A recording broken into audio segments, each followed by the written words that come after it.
Ciao a tutti, oggi realizzerò una ricetta veramente sfiziosa ed elegante nella presentazione. Si tratta di un primo piatto a base di pesce eccezionale, che non mi stanco mai di cucinare. Il riso venere con filetti di orata e zafferano. Già solo il nome mi fa venire un'acquolina in bocca pazzesca e non vi dico il profumo, ha inondato tutta la casa.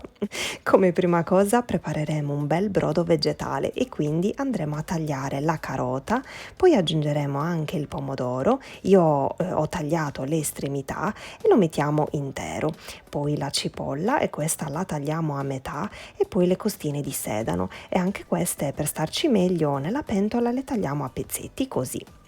Aggiungiamo l'acqua fredda e poi ci trasferiamo sui fornelli e porteremo il tutto ad ebollizione.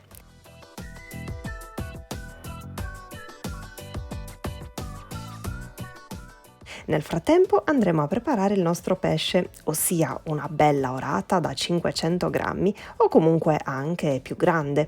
Con questo bellissimo aggeggio che serve appunto per togliere le squame al pesce, lo squameremo così come mostrato in video. Dopodiché toglieremo i visceri e ci trasferiremo sul lavandino per passare poi l'orata ovviamente sotto l'acqua corrente. E dopo arriverà il momento di preparare i filetti. Con un coltello abbastanza affilato praticheremo delle incisioni proprio nei punti che vi sto mostrando in video per cercare di ricavare il più polpa possibile. E poi potreste utilizzare anche un altro tipo di pesce, però con l'orata vi dico già che si sposa benissimo.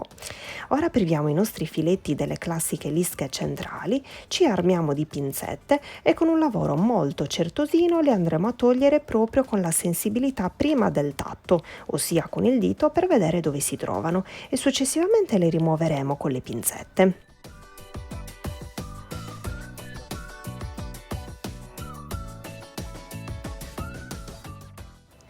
Adesso non ci resta altro da fare che andare a rimuovere la pelle, quindi pratichiamo un'incisione così al centro, vedete, però senza intaccare la pelle.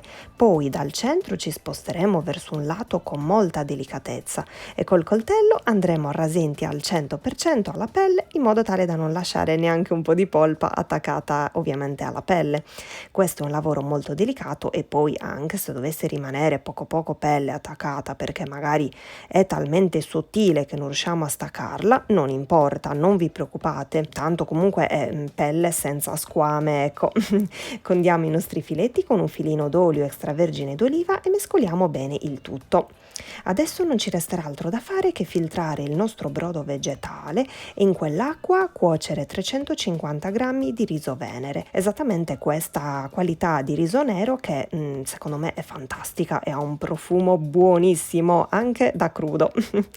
Dato che per il riso venere il tempo di cottura è un po' più lungo rispetto ad altri risotti, ho aggiunto un altro po' d'acqua al brodo vegetale che si era leggermente ristretto e adesso andrò ad aggiungere un cucchiaino colmo di sale, aspetto che poi raggiunga l'ebollizione per andare poi a versare il riso.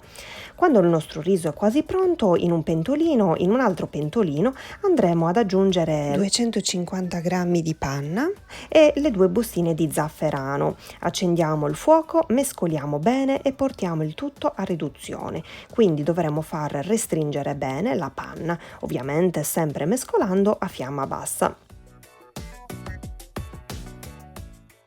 Nella nostra mitica padella in pietra cuoceremo i filetti di orata versando tutto il contenuto del piatto, ossia compreso l'olio aggiunto precedentemente, così come appunto vi sto mostrando. Quindi non ci sarà bisogno di aggiungere olio in più perché era già compreso nel pesce. Aggiungeremo solo qualche pizzichino di sale e lasceremo cuocere così a fiamma bassa, mi raccomando.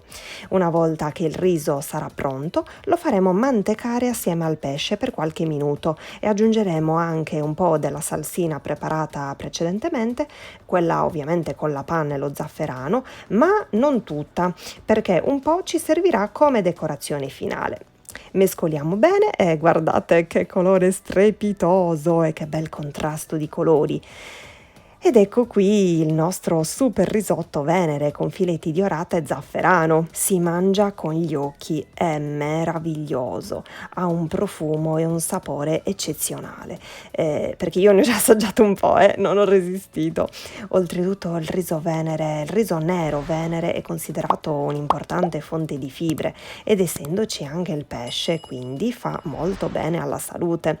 Non ve l'ho detto, volendo potreste utilizzare anche la panna vegetale, quella senza lattosio, e potreste utilizzare un altro tipo di riso, oppure anche il formato di pasta che più vi piace.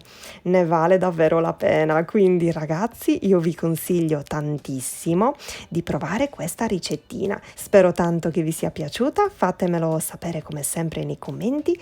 Adesso vi mando un abbraccio fortissimo e vi rimando ai prossimi video. Ciao!